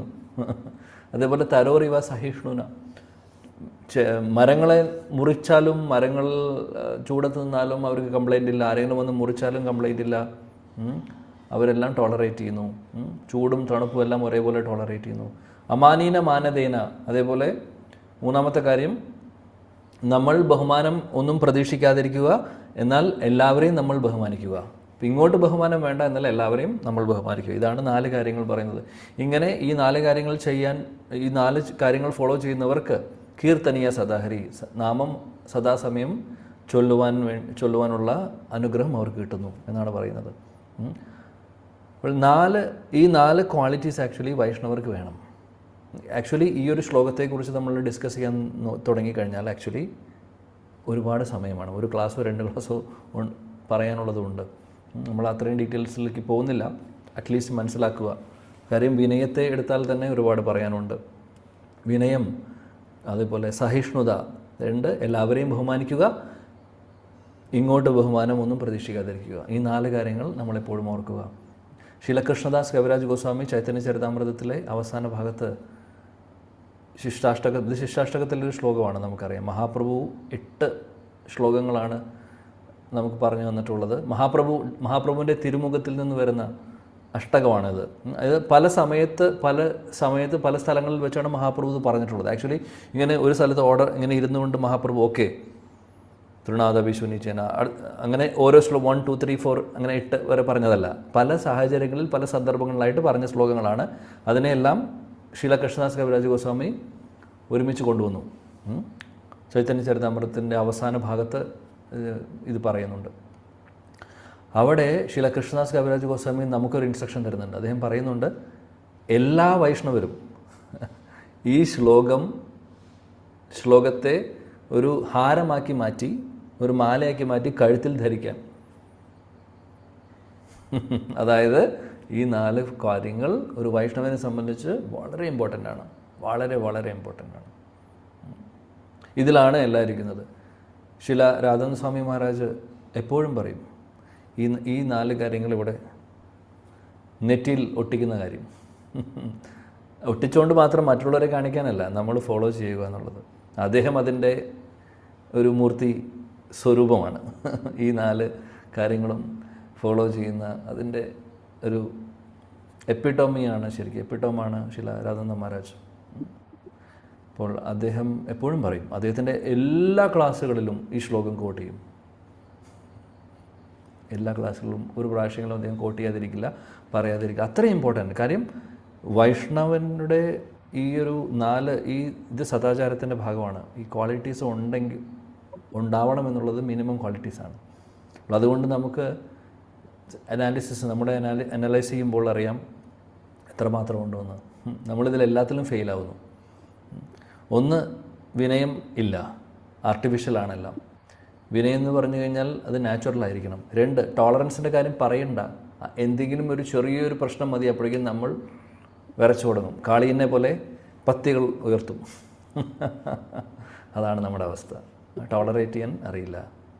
ചെറുതാവട്ടെ, വലിയ പ്രശ്നങ്ങളാവട്ടെ, ചെറുതാവട്ടെ, എന്ത് വേണമെങ്കിൽ ആവട്ടെ സാധിക്കുക. പിന്നെ അമാനീനമാനതേന, ഇങ്ങോട്ട് എല്ലാവരും എന്നെ ബഹുമാനിക്കണം എന്നുള്ളൊരു ഫീലിംഗ് നമുക്കുണ്ടാവും. അങ്ങോട്ട് ബഹുമാനം കൊടുക്കുമോ, ഇന്നലെ വന്ന ഡിവോട്ടി, ഞാൻ 5 വർഷമായിട്ട് നാമം ജപിക്കുന്നുണ്ട്, ഞാൻ 5 വർഷമായിട്ട് സത്സംഗങ്ങൾ അറ്റൻഡ് ചെയ്യുന്നുണ്ട്, ഇന്നലെ വന്ന ആളാണ്. അപ്പോൾ ബഹുമാനമില്ല. എന്നാൽ നമ്മളെക്കാൾ സീനിയർ ആയിട്ടുള്ള ആൾ വരുമ്പോൾ നമസ്കരിക്കുന്നു, അവരോട് നന്നായി സംസാരിക്കുന്നു, നമ്മൾ ബഹുമാനം കാണിക്കുന്നു. എന്നാൽ ജൂനിയർ ഒരാൾ വരുമ്പോൾ നമ്മൾ അതേപോലെയാണോ ഡീൽ ചെയ്യുന്നത്? നമസ്കരിക്കണം എന്നുള്ളതല്ല, പക്ഷേ റെസ്പെക്റ്റ് കൊടുക്കണം. ജൂനിയർ സീനിയർ എന്നുള്ള ആരാവട്ടെ, ഓക്കെ, സീനിയേഴ്സിനെ കാണുമ്പോൾ കൊടുക്കേണ്ട റെസ്പെക്റ്റിൻ്റെ രീതി വ്യത്യാസമുണ്ട്. ജൂനിയേഴ്സ് ആണെങ്കിൽ അവരോട് റെസ്പെക്റ്റ് കാണിക്കേണ്ട രീതിയും ഉണ്ട്. പലപ്പോഴും ആ ഒരു കാര്യമേ ആളുകൾ മറന്നു പോകുന്നു. സീനിയേഴ്സിൻ്റെ അടുത്ത് ഓടും, മറ്റുള്ളവരെ കെയർ ചെയ്യില്ല. എല്ലാവരെയും റെസ്പെക്റ്റ് ചെയ്യണം. ആ റെസ്പെക്റ്റ് ചെയ്യേണ്ട രീതികൾ ശാസ്ത്രങ്ങൾ തന്നെ പറയുന്നുണ്ട്. എങ്ങനെയായിരിക്കണം സീനിയേഴ്സിനെ നമ്മളെങ്ങനെ ഡീൽ ചെയ്യണം, നമ്മുടെ ആൾക്കാരെ എങ്ങനെ ഡീൽ ചെയ്യണം, അതേപോലെ താഴെയുള്ളവരെ എങ്ങനെ ഡീൽ ചെയ്യണം എന്നുള്ളത്. പക്ഷേ ഈ 3ലും റെസ്പെക്റ്റ് ഉണ്ട്. രീതികൾ വ്യത്യാസമുണ്ടെന്ന് മാത്രം. ഇത് വളരെ പ്രധാനപ്പെട്ട ഒരു പ്രിൻസിപ്പിളാണ് ഈ 4 കാര്യങ്ങൾ. ഇതിൽ നമ്മൾ ഫെയിലായി കഴിഞ്ഞാൽ നമ്മൾ കാര്യമില്ല, വൈഷ്ണവനെന്ന് വിളിക്കാൻ സാധിക്കില്ല.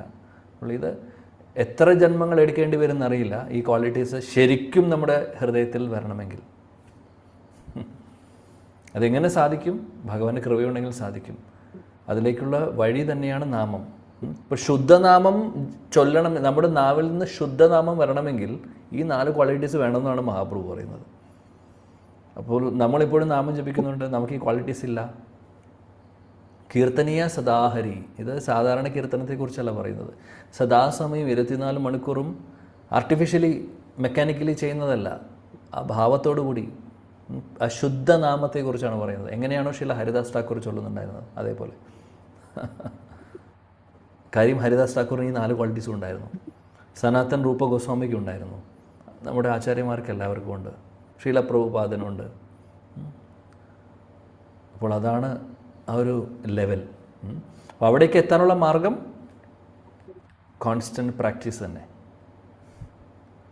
നമ്മുടെ പ്രാക്ടീസ്, നമ്മൾ സാധന തന്നെയാണ് നമ്മളെ മുന്നോട്ട് കൊണ്ടുപോകുന്നത്.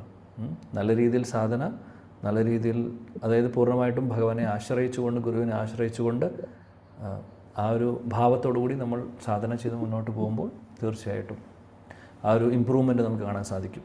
ഇവിടെ ജഗായി മതായിയെക്കുറിച്ച് പ്രഭുപാദ് പറയുന്നു. അവരുടെ ബിഹേവിയർ എങ്ങനെയായിരുന്നു, അവർ കുറച്ച് മോശമായിട്ട് മഹാപ്രഭുവിൻ്റെ അടുത്തുള്ള നിത്യാനന്ദ പ്രഭുവിനെ ഉപദ്രവിക്കുന്ന കാര്യമൊക്കെ അറിയാം. അപ്പോൾ ആ സമയത്ത് അദ്ദേഹം ശരിക്കും പറയുകയാണെങ്കിൽ മഹാപ്രഭു അദ്ദേഹത്തെ ശിക്ഷിക്കാൻ വേണ്ടി തീരുമാനിക്കുന്നു. നിത്യാനന്ദ പ്രഭു പറയുന്നു ഒന്നും ചെയ്യരുത് എന്ന് പറയുന്നു. നമ്മളെ പഠിപ്പിക്കുകയാണ് ചൈതന്യ മഹാപ്രഭുവും നിത്യാനന്ദ പ്രഭുവും ആക്ച്വലി ടോളറേറ്റ് ചെയ്യുന്നത്. നിത്യാനന്ദ പ്രഭു ടോളറേറ്റ് ചെയ്തു അത്. അദ്ദേഹം പറഞ്ഞു മഹാപ്രഭുവിനോട് ഒന്നും വേണ്ട, അവരെ വെറുതെ വിട്ടോളൂ. അങ്ങ് കൃഷ്ണപ്രേമം കൊടുക്കാൻ പറഞ്ഞു മഹാപ്രഭുവിനോട്. എന്നിട്ട് മഹാപ്രഭു ജഗായി മതായിക്കും കൃഷ്ണപ്രേമമാണ് കൊടുക്കുന്നത്, ആലിംഗനം ചെയ്യുന്നു. അതോടുകൂടി അവർ ജഗദാനന്ദ മാധവാനന്ദായി മാറി.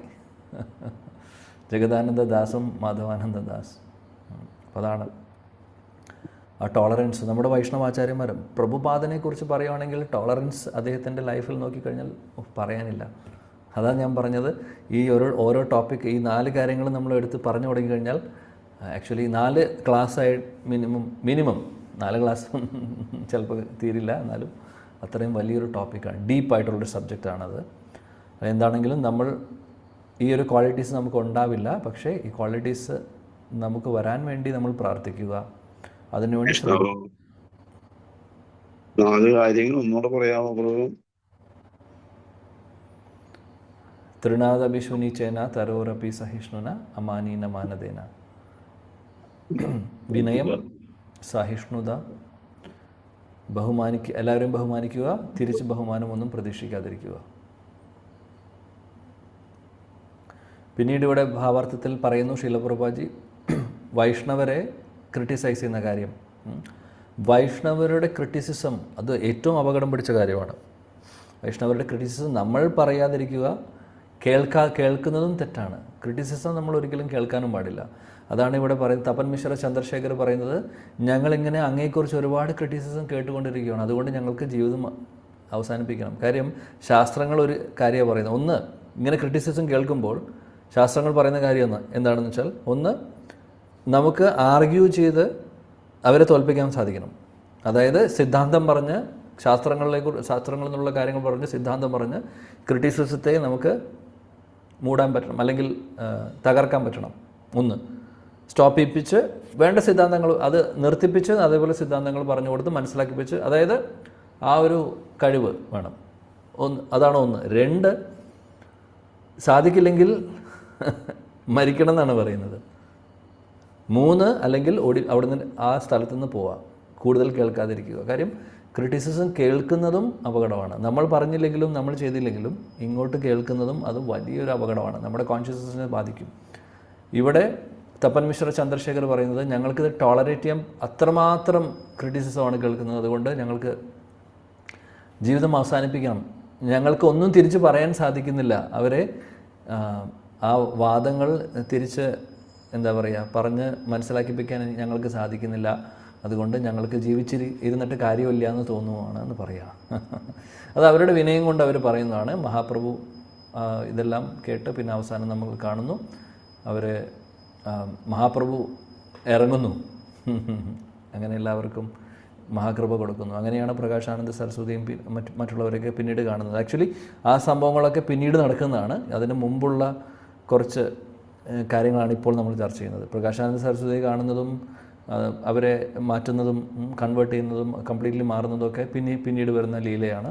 അപ്പോൾ അതിൻ്റെ തുടക്കമാണിത്. ആക്ച്വലി അതിന് മുമ്പുള്ള കാര്യങ്ങളാണ് ഇവിടെ. നമ്മളെ സംബന്ധിച്ച് നമുക്ക് ആരെങ്കിലും നമ്മുടെ സമ്പ്രദായത്തെക്കുറിച്ച് ക്രിട്ടിസൈസ് ചെയ്യുന്നുണ്ട്, പ്രഭുപാദനെക്കുറിച്ച് ക്രിട്ടിസൈസ് ചെയ്യുന്നു, അല്ലെങ്കിൽ വരിഷ്ഠനായിട്ടുള്ള ഭക്തരെക്കുറിച്ച് ക്രിട്ടിസൈസ് ചെയ്യുന്നു, നമുക്ക് കഴിവുണ്ടെങ്കിൽ വാദിച്ച് അവരെ തോൽപ്പിക്കണം. കാര്യം ഭഗവാനെ ക്രിട്ടിസൈസ് ചെയ്യുന്നതും പോലെ തന്നെയാണ് വൈഷ്ണവർ ക്രിട്ടിസൈസ് ചെയ്യുന്നത്. സോ തോൽപ്പിക്കാൻ സാധിക്കുമെങ്കിൽ അപ്പോഴും നമ്മൾ ആലോചിക്കും അങ്ങനൊരു മനോഭാവം പാടുമോ എന്നുള്ളത്. ആക്ച്വലി കാര്യം ഇല്ലെങ്കിൽ ആ വ്യക്തി കൂടുതൽ അപരാധങ്ങൾ ചെയ്തുകൊണ്ടിരിക്കുകയാണ്. നമ്മൾ അതിനെ നിർത്തിച്ചില്ലെങ്കിൽ അവർ കണ്ടിന്യൂ ചെയ്യും. അത് ആർക്കാ ദോഷം? അവർക്കാ ദോഷം. നമ്മളത് നിർത്തിക്കാൻ സാധിച്ചാൽ അവരെ നമ്മൾ സേവ് ചെയ്യുന്നു. ആക്ച്വലി അതൊരു സർവീസാണ്, അതുകൊണ്ടൊരു തെറ്റല്ല. ഓക്കെ, അതിന് കഴിവുണ്ടാവുക എന്ന് പറഞ്ഞാൽ വെറുതെ സ്കോളർഷിപ്പ് ഉണ്ടായിട്ട് കാര്യമല്ല. ആ ഈ ഒരു കഴിവെന്ന് പറഞ്ഞു കഴിഞ്ഞാൽ അത് ഭഗവാന്റെ കൃപയാണ് ആക്ച്വലി. അങ്ങനെ കൺവിൻസിങ് ആയിട്ട് നമുക്ക് പറഞ്ഞ് ശാസ്ത്രത്തിൽ നിന്നുള്ള കാര്യങ്ങൾ എടുത്ത് പറഞ്ഞ് കൺവിൻസ് ചെയ്യാൻ സാധിക്കുമെങ്കിൽ ബെസ്റ്റാണ്. സാധിക്കില്ലെങ്കിൽ രണ്ടാമത് പറഞ്ഞത് എന്തായാലും ഇവിടെ ആപ്ലിക്കബിൾ അല്ല. മരിക്കുക എന്ന് പറയുന്നത് നമുക്ക് ചെയ്യാൻ പറ്റുന്ന കാര്യം അവിടെ നിന്ന് പോവുക എന്നുള്ളതാണ്. ക്രിറ്റിസിസം വീണ്ടും കേൾക്കാതെ അവിടെ നിന്ന് മാറിപ്പോവുക, എന്നിട്ട് പ്രാർത്ഥിക്കുക, ഭഗവാനോട് പ്രാർത്ഥിക്കുക. ഇങ്ങനെ അവരോടും ക്ഷമിക്കാൻ വേണ്ടി നമുക്കും ഈ ഒരു ക്രിറ്റിസിസം കേൾക്കണ്ട, പറയുന്ന ആൾക്കാർക്ക് ഒരു മനോഭാവത്തിൽ മാറ്റം വരാൻ വേണ്ടിയിട്ട് പ്രാർത്ഥിക്കാം. അങ്ങനെ നമുക്ക് ചെയ്യാൻ സാധിക്കും. അപ്പോൾ ഇവിടെ നമുക്ക് പ്രാക്ടിക്കലി ചെയ്യാൻ പറ്റുന്ന കാര്യം അതാണ് കൂടുതലും.